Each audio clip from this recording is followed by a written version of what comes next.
Bendiciones, bienvenidos a la clase número 3 de Historia de la Iglesia 1. Y en la clase de hoy día vamos a seguir hablando del periodo de la Iglesia perseguida. Estábamos hablando, concluimos la clase anterior, hablando de los padres de la Iglesia, los apologistas, y vamos a seguir hoy hablando de los polemicistas. El primer de ellos que vamos a mencionar es Irineo, que vivió de 130 hasta 202. Nació en Asia Menor y fue discípulo de Policarpo de Esmirna, quien había sido discípulo del apóstol Juan. Llegó a ser anciano y luego obispo en Lyon, Francia. Escribió contra las herejías una obra suya que se llamaba, tenía este nombre, Contra las herejías, en contra de las herejías, en la cual refutó especialmente al gnosticismo, usando argumentos bíblicos en contra de la especulación gnóstica. Y más adelante vamos a ver con más detalles de qué trataba el gnosticismo y también otras herejías que habían surgido en la iglesia desde fines del primer siglo. Afirmó que los obispos son los guardianes de la fe apostólica, la doctrina recibida de los apóstoles y el concepto del canon del Nuevo Testamento, o sea, la idea de libros considerados como escrituras sagradas producidas por los apóstoles, por personas que estaban que fueron testigos oculares de todo lo que Jesús hizo, fue una de las ideas, uno de los conceptos que este polemicista entonces ayudó a crear y a formar. Él defendía una lista de libros que deberían ser considerados sagrados. Se puede ver que tan rápidamente el sistema episcopal monárquico dominó la iglesia, posiblemente porque era un sistema más eficiente en tiempos de persecución que otra forma de gobierno. O sea, entonces vamos a ver que de a poco la iglesia fue adoptando como forma de gobierno el mismo sistema que en verdad era utilizado en el imperio, ¿cierto? Entonces, la manera como el imperio era gobernado se copió un poco para el gobierno de la iglesia. Por eso el sistema episcopal, donde había un líder que gobernaba toda la iglesia y que había distintas áreas, sectores, y que cada sector de este tenía también sus obispos y sus líderes. Además, el obispo sirvió para dar seguridad a los creyentes quienes se enfrentaban con herejías. Y aquí otra vez tenemos que acordarnos que el objetivo no era la idea de sucesión apostólica como algo de autoridad o de función como hoy día vemos en la Iglesia Católica actual.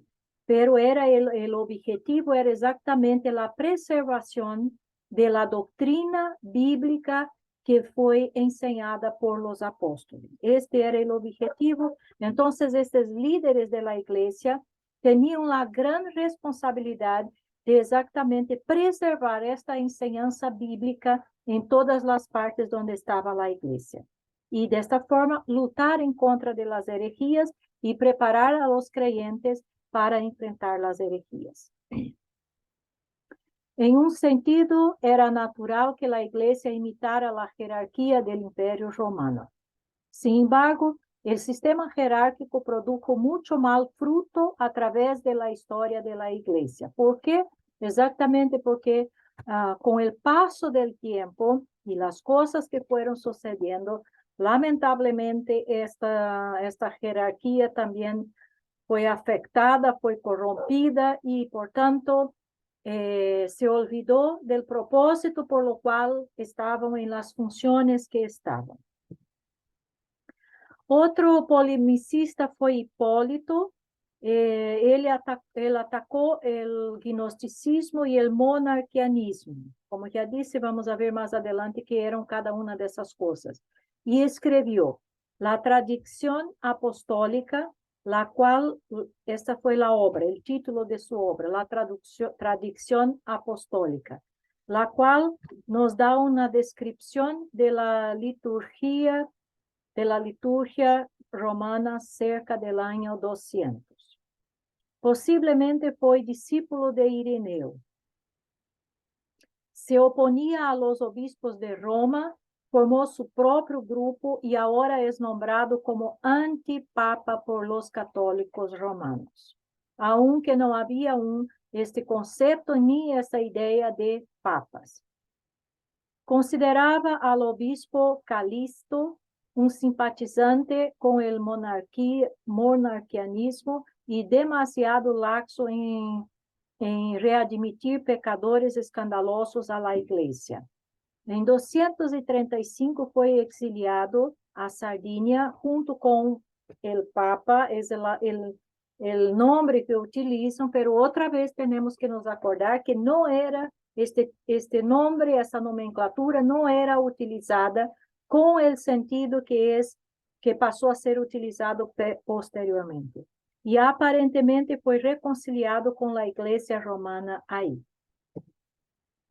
A liturgia de bautismo incluía niños e adultos, ungimiento com aceite, imersão em água e umas perguntas que se transformaram en el antiguo credo de los apóstoles. ¿Y por qué surgió el credo de los apóstoles? Exactamente porque el credo de los apóstoles era un resumen de las doctrinas bíblicas y era una forma de refutar las herejías. Entonces, para constatar si alguien era, de hecho, un creyente o un hereje, el credo de los apóstoles estaba ahí. La persona expresaba su fe, su creencia, si era un cristiano verdadero, por el credo de los apóstoles, porque los herejes no aceptaban este credo. Las preguntas que eran hechas o que fueron hechas eran, ¿crees en Dios el Padre? Y ahí vemos que el credo de los apóstoles va contestando cada una de estas preguntas. ¿Crees en Cristo Jesús, el Hijo de Dios, que nació por el Espíritu Santo de la Virgen María, fue crucificado bajo Poncio Pilatos y murió, y se levantó al tercer día vivo de entre los muertos, ascendió a los cielos, se sentó a la diestra del Padre y vendrá para juzgar a los vivos y a los muertos? ¿Y por qué esta pregunta? Y todas estas informaciones, exactamente porque había la creencia de que el Dios del Nuevo Testamento, según los gnósticos y los marcionistas, no era el mismo Dios del Antiguo Testamento, que el Dios del Antiguo Testamento era malo y el Dios del Nuevo Testamento era bueno, y que por tanto Dios del Nuevo Testamento no era el creador del universo como era el Dios del Antiguo Testamento. Por eso, algunas cosas fueron puestas ahí, escritas, para que quedara bien claro de que el Dios del Antiguo Testamento y del Nuevo Testamento era el mismo, y que el Dios que el cristianismo creía era el mismo Dios que estaba en el Antiguo Testamento.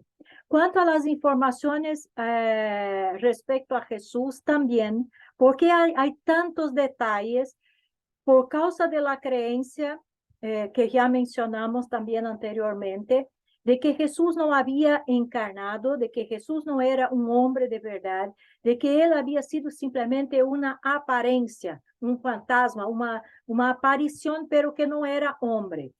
Y por tanto, para probar la humanidad de Jesús y la divindad de Jesús, se mencionan todas estas informaciones, mostrando que él era de hecho un ser humano que vivió aquí en este mundo, que murió por los hombres, que fue resucitado, porque este era otro punto.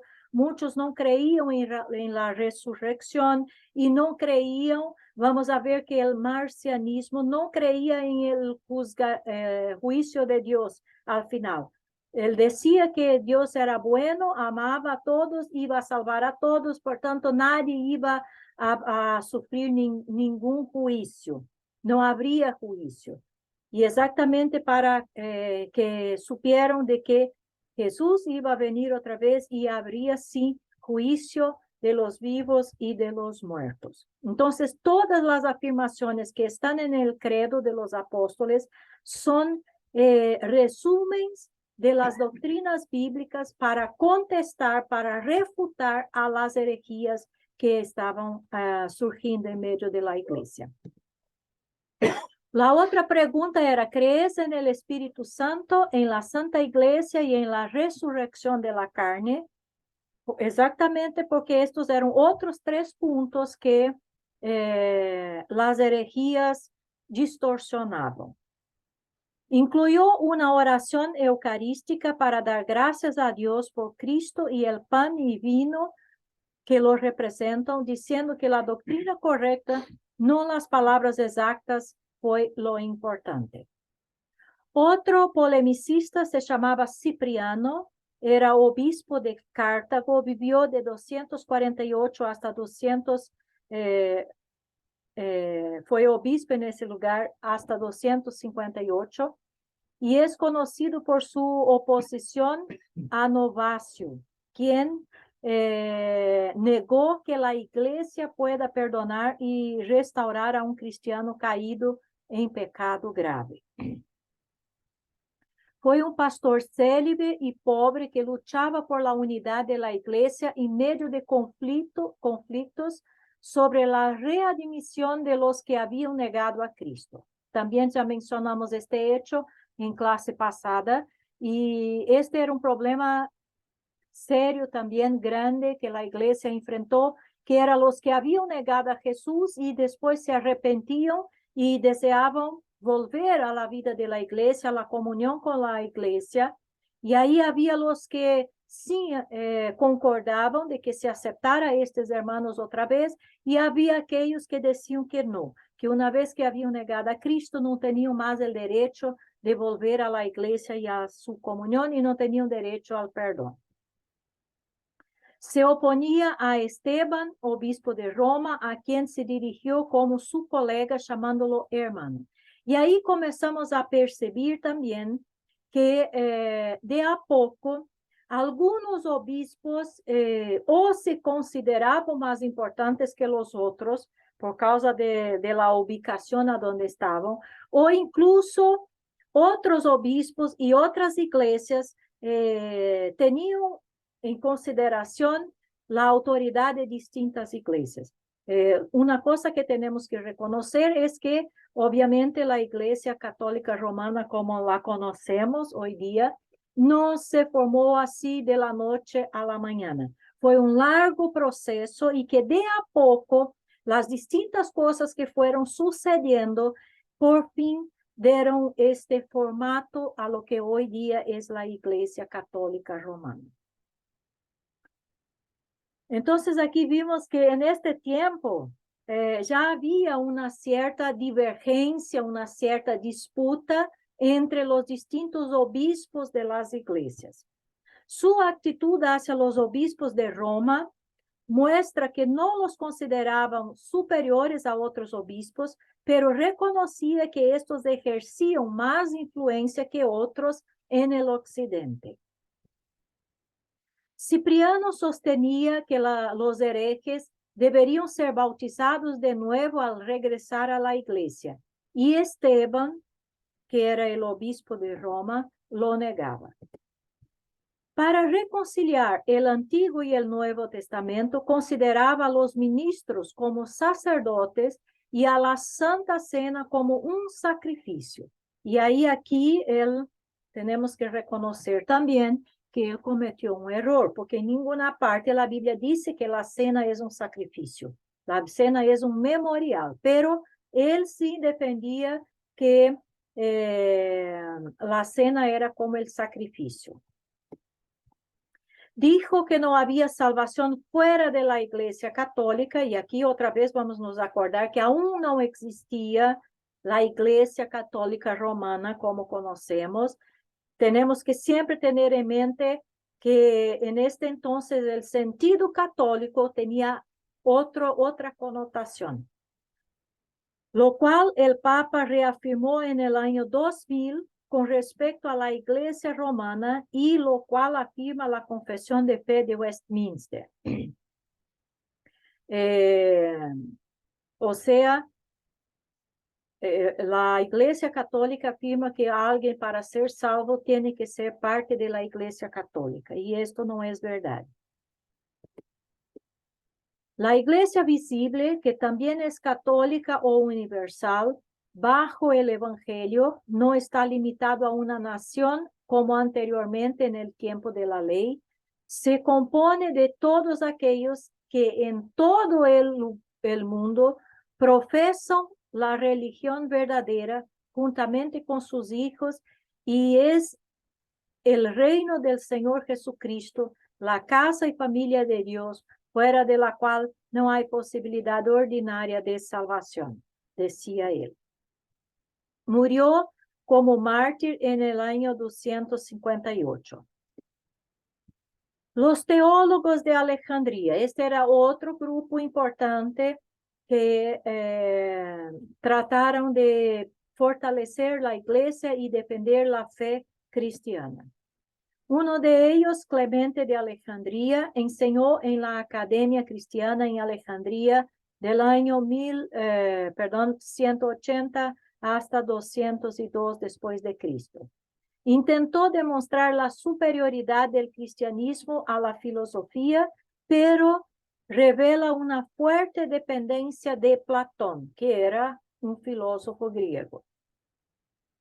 Se opuso a las herejías, pero se parecía a los gnósticos por su énfasis a la salvación por medio del conocimiento. Una cosa también que debemos reconocer es que todos los teólogos, los padres de iglesia, etcétera, etcétera, que tienen su formación en Alejandría, tuvieron una gran influencia de los escritos de Filón. Filón fue un judío, un filósofo judío, y él trató de explicar exactamente, basado en la filosofía griega, el Pentateuco, los escritos de Moisés, los libros de Moisés. Y él trataba de mostrar que en verdad lo que los teólogos, los filósofos estaban hablando, en verdad era un reflejo de lo que estaba en la ley de Moisés, considerando que la ley era anterior a los filósofos. Entonces, ellos hablaban de distintos conceptos que en verdad estaban en la ley. Y por tanto, casi todos los teólogos, los obispos y todos los intelectuales cristianos que tuvieron su formación y su influencia de Alejandría van a tener este reflejo, esta característica de no encontrar, vamos a decir así, contradicciones entre la filosofía y la fe. Y tratan de conciliar las dos cosas, ¿cierto? Entonces, Clemente de Alejandría era exactamente uno de estos que veía en la filosofía una posibilidad de reconciliar la fe con esta filosofía. Inventó la idea del purgatorio para purificar el alma y prepararla para estar con Dios. Esto sabemos perfectamente que fue un error. Orígenes, otro teólogo, también es considerado un apologista, fue discípulo de Clemente y profesor en la escuela de Alejandría, del año 202 hasta 232, y promovió la interpretación alegórica de la Biblia, la cual heredó del filósofo judío Filón. Ahí vemos otra vez la influencia de este filósofo judío, porque la interpretación que él hace de la ley y del Pentateuco, de los escritos mosaicos, es una interpretación alegórica. Entonces, según él, lo que está escrito ahí, aunque muchos hechos sean hechos históricos reales, literales, pero la interpretación, el significado de estos hechos es una interpretación alegórica, o sea, los hechos reales en verdad quieren decir una otra cosa, enseñar una otra cosa, que es exactamente una alegoría. Y Orígenes entonces utiliza mucho exactamente este método, esta forma de interpretación de la Biblia. Su padre fue martirizado y él quiso unirse con su padre, pero su madre le escondió su ropa para que no pudiera salir de la casa. Escribió extensamente con una base ortodoxa, pero con algunas ideas fuera de las aceptadas. Desgraciadamente, su manera de interpretación sigue siendo muy popular hoy en día. Desarrolló la idea del purgatorio también. Irónicamente, este teólogo griego, estos teólogos griegos inventaron el purgatorio, pero la iglesia occidental lo adoptó y lo desarrolló, y la oriental no. ¿Se acuerdan que vimos que hay tres grupos el cristianismo está dividido en tres grupos? El cristianismo reformado, el cristianismo ortodoxo y el cristianismo católico, ¿cierto? Y ahí vemos cómo, aunque sea católicos occidentales o católicos romanos y católicos ortodoxos, vamos a encontrar que hay grandes diferencias entre el catolicismo romano y el catolicismo ortodoxo. Y aquí está exactamente una de ellas. Mientras que la Iglesia del Occidente, católica romana, desarrolla y acepta esta idea del purgatorio, la Iglesia ortodoxa, católica ortodoxa, no acepta este concepto. Por conflictos con el obispo de Alejandría, tuvo que salir a Cesarea, donde seguía enseñando. Fue torturado durante la persecución de Decio y murió poco después, a los 70 años de edad. Otro escrito bastante importante que surge en este periodo de la iglesia perseguida es lo que conocemos como el Didaqué. ¿Qué era este documento? El Didaqué es un manual que la primera parte del siglo II, que cubre el camino a la vida y el camino a la muerte, la liturgia, la disciplina eclesiástica, la segunda venida de Cristo. Entonces, era un manual que daba orientación a las iglesias y a los cristianos de cómo deberían vivir, de cómo deberían portarse, de cómo deberían ser hechos los servicios de la iglesia, etcétera, etcétera, y en qué la iglesia creía y en lo que la iglesia esperaba. Ahora vamos a ver, finalizando esta parte de la iglesia perseguida, vamos a ver las principales herejías que surgen en la iglesia. Y ahí tenemos que nos acordar que estas herejías no son exclusivas de este periodo de la iglesia perseguida. Tenemos que nos acordar que, por ejemplo, el gnosticismo y el marcianismo son herejías que empiezan aún en el tiempo de la iglesia primitiva. Tanto es que cuando leemos los escritos del Nuevo Testamento, las epístolas, vamos a encontrar que los escritores ya hablaban de los falsos maestros, de los herejes que estaban en medio de la iglesia. Y cuando leemos específicamente los escritos del apóstol Juan, vamos a ver que los argumentos que él utiliza y términos que él utiliza son un claro confronto y una clara... un claro rechazo específicamente al gnosticismo, ¿ok? Entonces vamos a conocer estas herejías que empiezan en la iglesia primitiva o apostólica, siguen por todo periodo de la iglesia perseguida y van incluso más allá y después incluso lamentablemente algunas se establecen de forma casi que definitiva.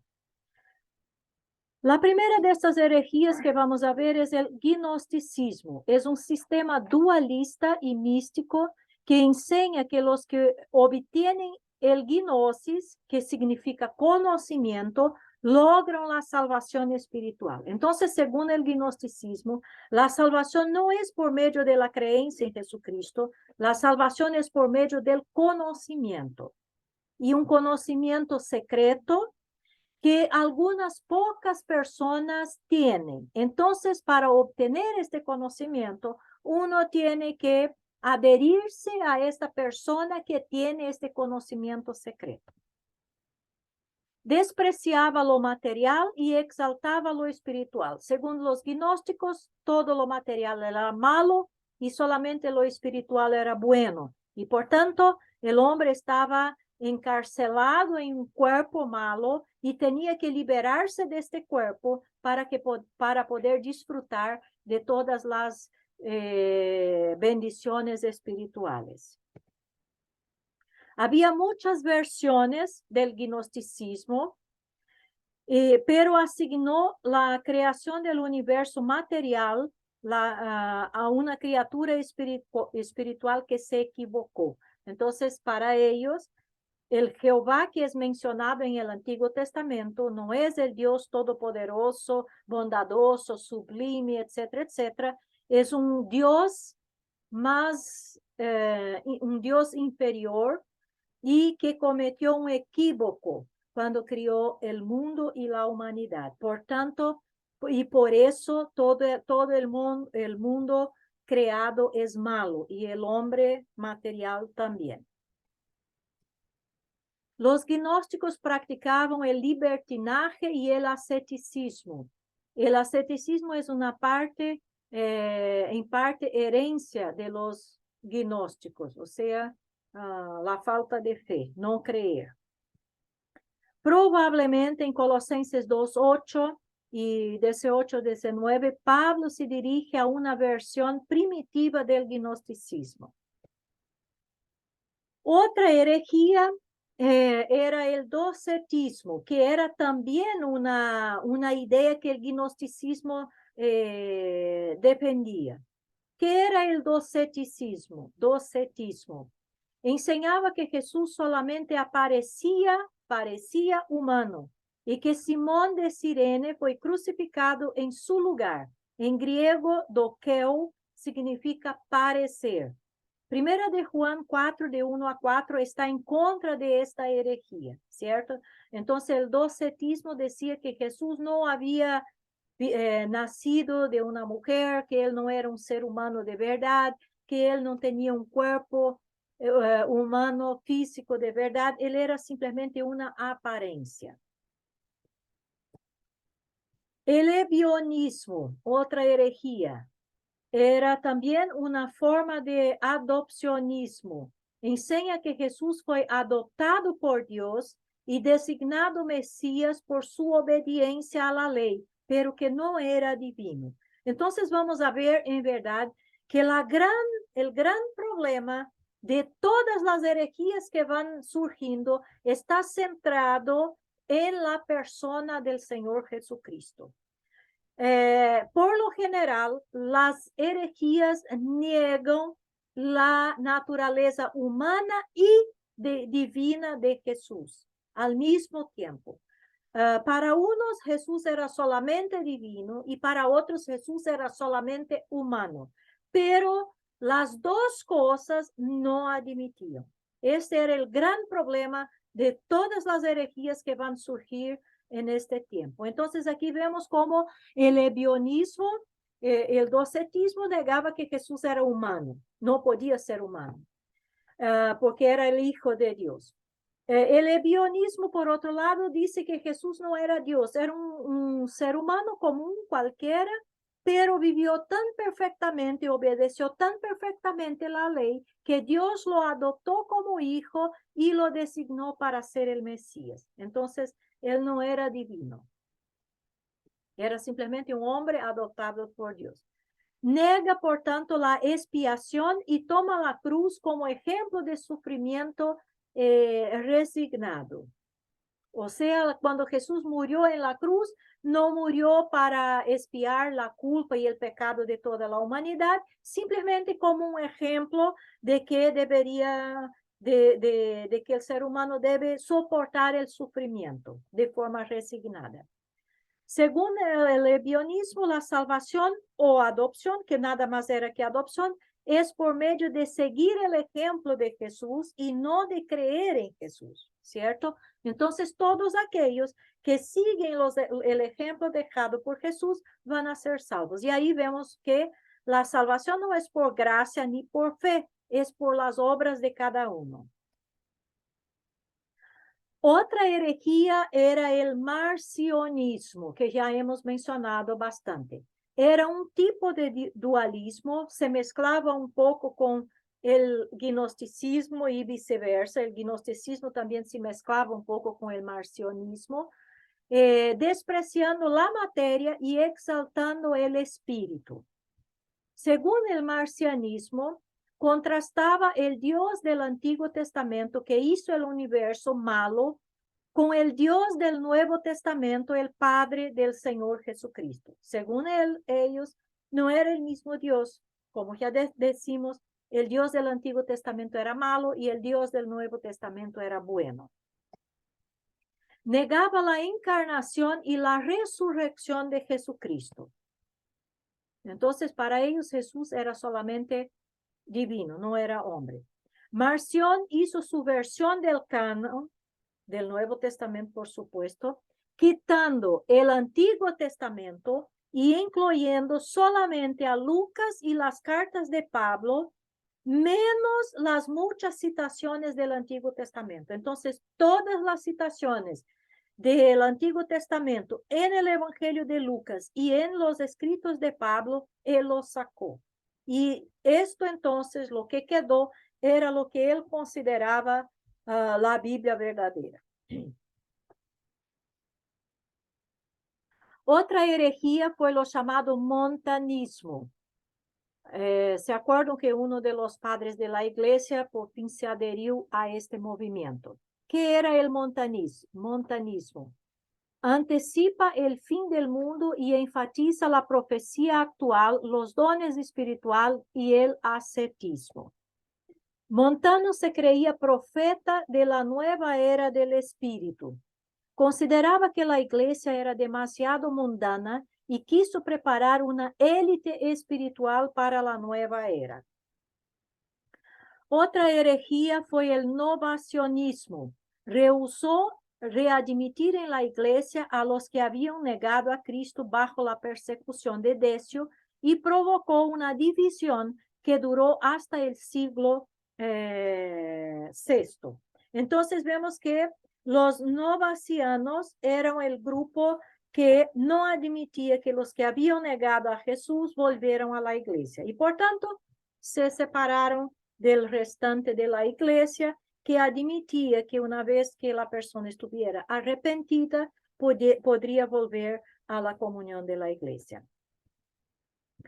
Otra herejía, y ahí ustedes ya ven cuántas herejías surgieron en la iglesia en los primeros siglos de su existencia, fue el monarquianismo, que enseña que hay una sola persona en la deidad y que el Hijo y el Espíritu son atributos impersonales de Dios. O sea, esta herejía niega la Trinidad.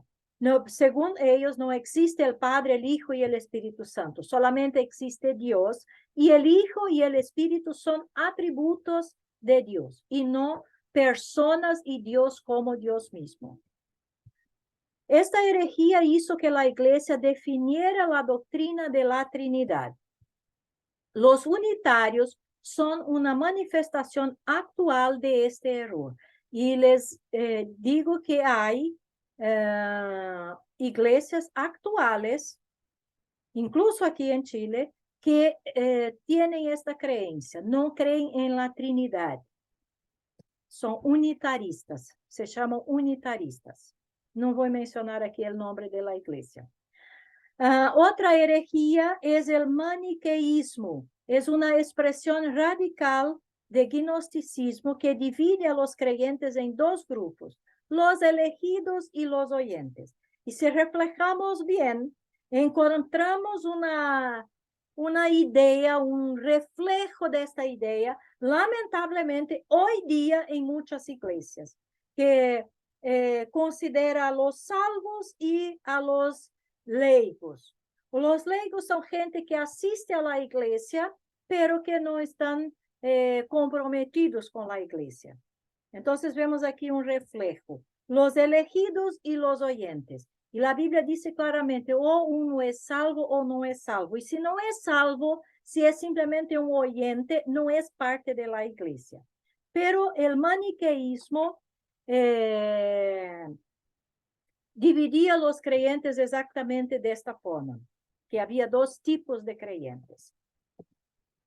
Los elegidos participan en los sacramentos y reciben sostén de los oyentes, quienes a su vez disfrutan de la santidad de los elegidos. Esta idea contribuyó a la división en la iglesia entre el clero y los laicos, y la exaltación del clero como los más cercanos a Dios y los intermediarios entre los laicos y Dios. Lamentablemente vemos también esta idea claramente presente exactamente en la forma como la Iglesia Católica durante muchos siglos trató a toda la gente de la iglesia. Hoy día esto está un poco más blando, pero sigue ahí presente porque la idea aún es de que el clero es el gran representante de Dios, tiene el conocimiento y la sabiduría de Dios y que son los mediadores entre Dios y el hombre o los laicos. El canon del Nuevo Testamento. La palabra canon significa regla o norma de medida. Y tenemos que entender que, por fin, todas estas cosas que fueron surgiendo, las herejías, los conflictos, las divisiones, y tantas cosas también que fueron documentos que fueron siendo producidos, por fin resultaron en la formación de un canon, que es el Nuevo Testamento. ¿Y por qué? Exactamente para que la iglesia pudiera tener claro cuáles eran los escritos que podrían ser considerados fidedignos para el uso en las iglesias. Cuáles eran los escritos que podrían envasar las prácticas y la fe de la iglesia. Y con esto, entonces, de a poco también, eso no fue algo que pasó de la mañana a la noche o de la noche a la mañana, fue un largo proceso y podemos decir que de una forma más o menos natural, algunos libros fueron siendo aceptados y otros fueron siendo rechazados, algunos tuvieron a la discusión de su validez, de su credibilidad en distintos concilios, hasta que por fin llegaron a la conclusión de estos 27 libros que forman el Nuevo Testamento. También es un proceso muy largo, no se concluyó aquí en el periodo de la iglesia primitiva, esto va a se concluir bien adelante, muy adelante, pero aquí entonces todos estos hechos ayudan a que el canon del Nuevo Testamento pudiera ser establecido. Entonces, la palabra canon significa regla o norma de medida. La idea del canon no era nueva, puesto que los cristianos heredaron el canon del Antiguo Testamento.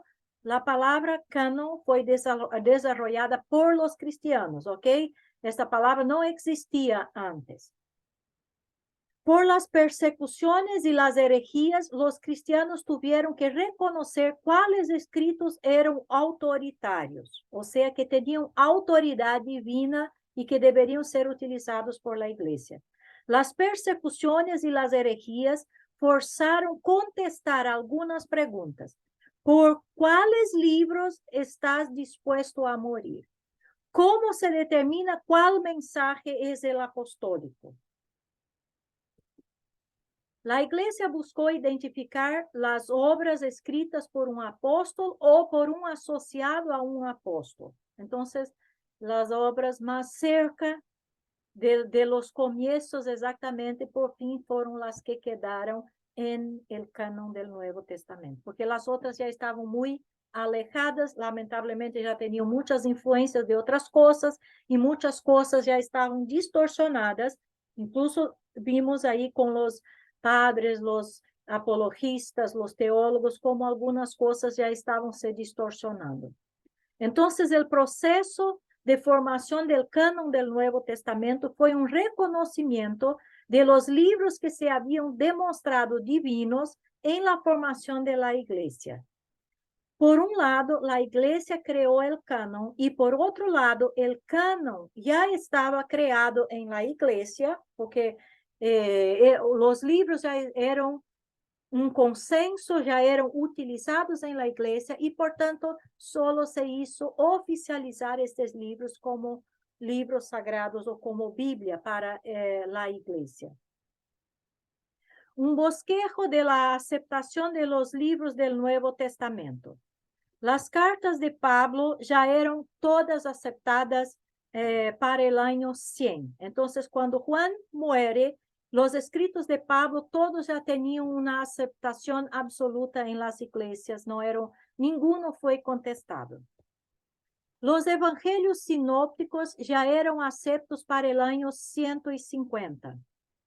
El canon de Marción en el año 140, que excluía el Antiguo Testamento y solo aceptaba el Evangelio de Lucas. También estaba presente en este grupo que era exactamente el marcionismo. El canon Muratori en 200 contenía 23 de los 27 más otros dos.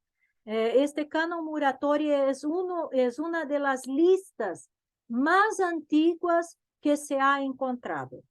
Según los arqueólogos y la gente que tuvo la oportunidad de ubicar y de estudiar este canon,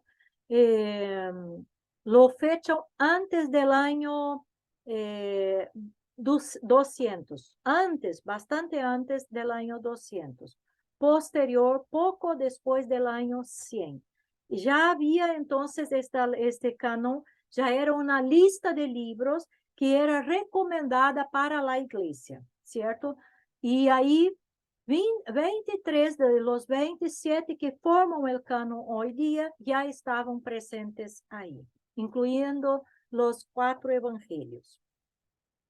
Para el año 300, Santiago, segunda de Pedro y tercera de Juan y Judas eran disputados, aún estaban sufriendo algunas disputas si deberían o no hacer parte del canon. Había algunos que los aceptaban y otros que no, tenían algunos argumentos en contra. Los 27 libros aceptados por Atanasio en 367. Entonces, en este año, Atanasio ya aceptaba los 27 libros que hoy hacen parte del Nuevo Testamento. Y el Sínodo de Roma en 382, el Concilio de Cartago en 397 y el Concilio Ecuménico de Calcedonia en 451. Todos estos concilios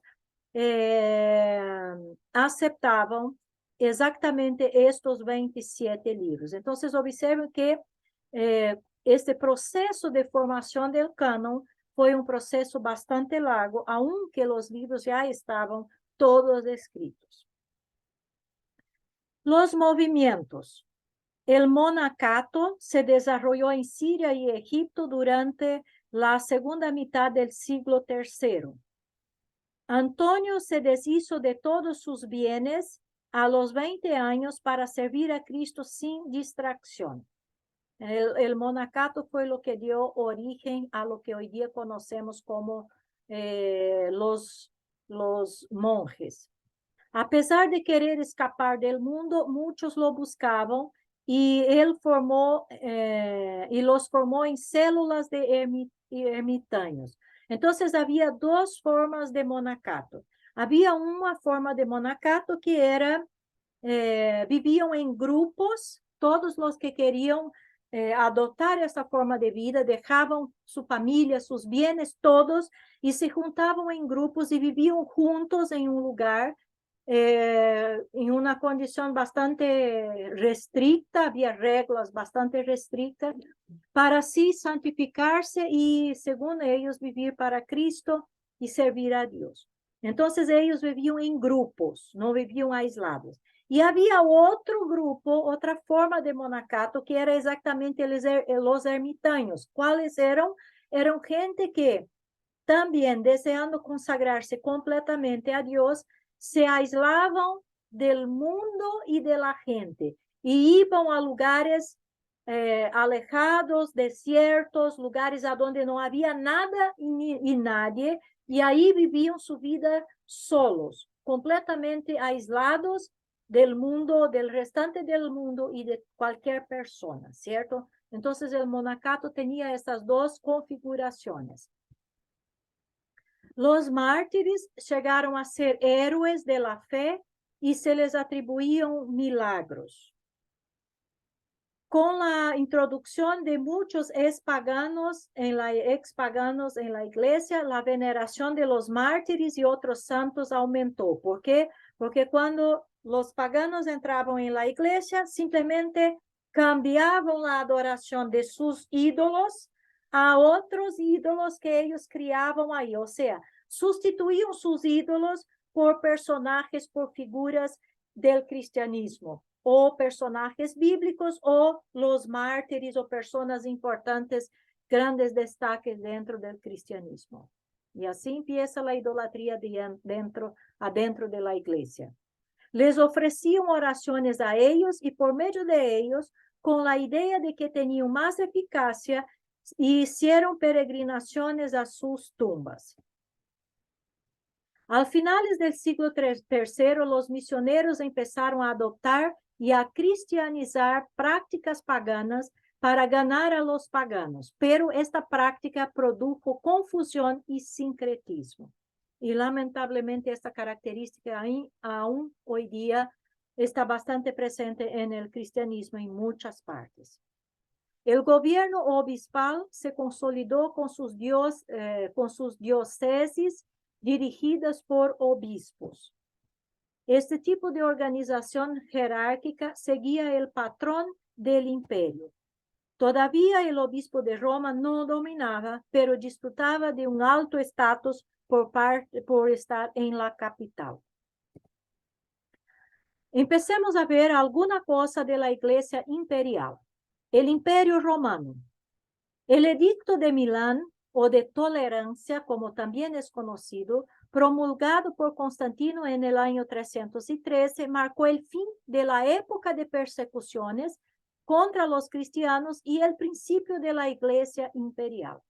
En el año 330, Constantino estableció la ciudad de Constantinopla, anteriormente Bizancio, como su capital, para salir de la historia pagana de Roma, para encontrar un sitio mejor protegido, nombrando contra otros emperadores para administrar partes del imperio.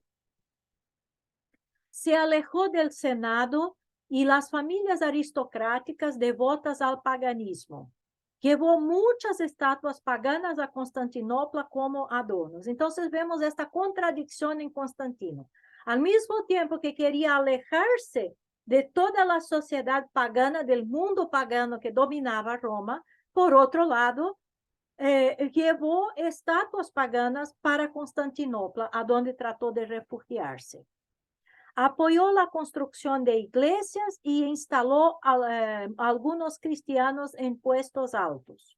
Sin embargo, seguía siendo el Pontifex Maximus del culto pagano y participó en ritos paganos durante todo su reino. Entonces, aunque se decía cristiano, aquí entre comillas, seguía siendo la autoridad máxima en el culto pagano y practicando el culto pagano. Nunca se sometió a la disciplina de la iglesia y se bautizó justo antes de morir. Es muy difícil evaluar la fe de Constantino, pero podemos decir que era un fuerte simpatizante de la fe cristiana, con una teología confundida, por lo menos una práctica contradictoria. Después de Constantino, sus sucesores no eran tan tolerantes y para el año 400 habían exterminado el paganismo. Constantino había promovido el cristianismo y tolerado el paganismo, pero sus sucesores persiguieron a los no cristianos. Entonces vemos que la cosa se invirtió. Después de esto, cuando el cristianismo tuvo su libertad y su tolerancia, entonces los que pasaron a ser perseguidos después del año 400 fueron exactamente los paganos. En poco tiempo, los cristianos habían cambiado de ser los perseguidos a ser los poderosos. Algunos aplaudieron este suceso como una gran bendición de Dios, como Eusebio de Cesarea, que alabó a Constantino como la culminación del plan de Dios y celebró la opulencia creciente de la iglesia. Otros lo consideraron un desastre para la fe cristiana, una apostasía de la sencillez de la fe. Y la historia misma va a nos enseñar y nos mostrar que esta última opinión es que es la más correcta. Algunos consideraban que la iglesia había conquistado el imperio, mientras que otros pensaban que lo opuesto había acontecido. ¿Ok? Finalizamos entonces esta clase aquí y en la próxima clase seguimos hablando de la iglesia imperial. Bendiciones a todos.